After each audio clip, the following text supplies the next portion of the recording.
Bueno, buenas noches. Mi nombre es Diego Forero, estudiante de tercer semestre de Relaciones Internacionales y Estudios Políticos, y en este breve video voy a presentar una em, descripción sobre los derechos fundamentales y los mecanismos de protección que ofrece pues la Constitución Política de Colombia del año 1991.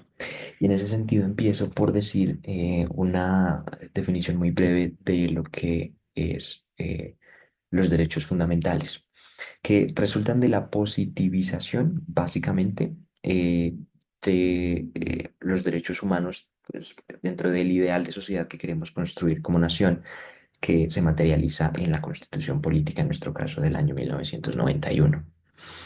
En ese sentido, lo que el constituyente buscaba era que esos objetivos políticos, sociales, económicos, etcétera, em, pues se materializaran en la realidad lo más cercano posible al ideal establecido en la Constitución.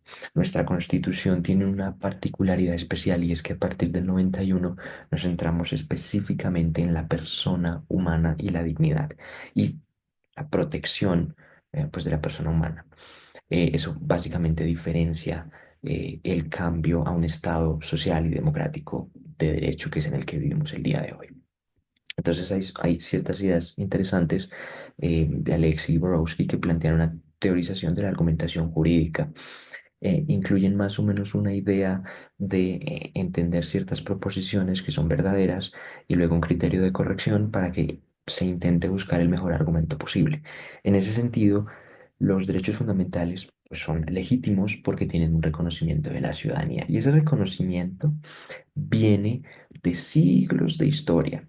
Y yo en este sentido quisiera agregar ideas de tres teóricos fundamentales en la construcción de las ideas políticas: Hobbes, Locke y Rousseau. Hobbes y Locke compartían una idea de un em, estado de naturaleza en el que se encuentra el hombre antes de la construcción social en la que resulta el Estado. Hobbes decía, por un lado, que el hombre en ese estado de naturaleza se encuentra en una situación de completo caos. Locke, por el otro lado, decía que era más bien un estado de completa libertad. em, y en esa completa libertad el hombre estaba sometido a ciertas inseguridades que necesitaban ser protegidas por medio de la creación del Estado. Digamos que algo muy interesante podría decirse sobre ideas de Maquiavelo, que dice que el Estado es una construcción social, y creo que en eso coinciden todos. Entonces, al superar ese estado de naturaleza, Rousseau lo que dice es que la ley resulta en una materialización que se debe llevar a cabo de la ley, y la ley lo que busca en su espíritu esencial es la libertad del ser humano. Luego de, digamos que esta construcción de esas ideas políticas, yo quisiera agregar una que me pareció bastante interesante, y es la de George Jelinek en Alemania. A finales del siglo XVIII lo que hace es proponer una idea de derechos públicos subjetivos, y es algo que ha marcado pues la historia del derecho constitucional y del derecho administrativo, y es que queremos definir cuál es la posición del individuo frente al Estado, ese aparato gigantesco que es el Estado, y él propone cuatro estatus eh, jurídicos: pasivo, negativo, positivo y activo. Y el activo, que me parece primordial nombrar, eh, es un estado en el que el ciudadano tiene la posibilidad de exigirle al Estado un cumplimiento de ciertas obligaciones en pro de la persona. Que eso, pues, como ya lo hemos dicho, es básicamente esa teorización de que lo importante es la dignidad de la persona humana. Pues nuestra Constitución ofrece una carta de derechos completamente innovadora, bastante completa. Y ahí me gustaría muy brevemente decir, para aquellos que critiquen, que nuestra Constitución a lo mejor está construida mucho más allá de la realidad. O ciertas personas que suelen decir que la Constitución nos quedó grande.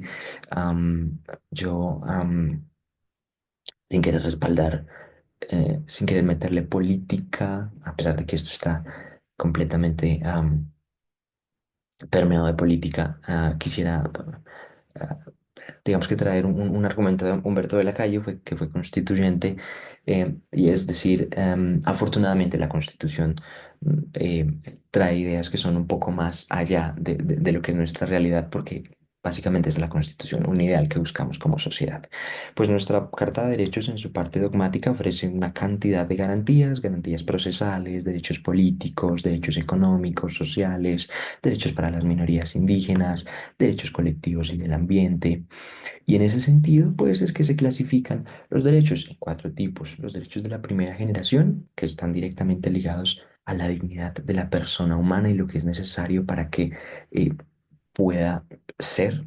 Los derechos de segunda generación, que implican unas obligaciones del Estado, y acá pues uno se va nuevamente a esta idea de Jelinek sobre un estatus eh, positivo. Luego los derechos de tercera generación, que incluyen unas garantías para la humanidad como un todo, por ejemplo, la paz. Y finalmente los derechos de cuarta generación, que son un poco más de evolución en cuanto a un desarrollo más moderno de acceso a la información y las tecnologías. Y luego concluimos con unos mecanismos de protección. En este caso, la Corte Interamericana y la Comisión Interamericana de Derechos Humanos. Y el sistema interamericano, que está compuesto por la Organización de los Estados Americanos, la OEA. Su principal instrumento es la Convención Americana sobre los Derechos Humanos, protegida por la Comisión Interamericana y por la Corte Interamericana de Derechos Humanos, a la que pueden acceder personas, grupos de personas, organizaciones no gubernamentales legalmente establecidas. Y lo esencial es la protección como un bloque regional de los Estados americanos de ese sistema o de esa Carta Interamericana. Y nuestra Constitución finalmente establece dos instrumentos, voy a referirme a dos que me parecen fundamentales para la protección de esos derechos fundamentales. Los dos están en el artículo 86 y 87 de la Constitución Nacional, la acción de tutela y la acción de cumplimiento. Y la acción de tutela es la posibilidad que tiene todo ciudadano de exigir a cualquier autoridad pública el cumplimiento o la garantía de sus derechos fundamentales. Cuenta con un término de 10 días para que sean garantizados. Y finalmente, la acción de cumplimiento, que busca que la autoridad eh, cumpla directamente con, eh, es decir, exigirle a la autoridad un cumplimiento del deber omitido en cuanto al cumplimiento de la ley o de cualquier acto administrativo.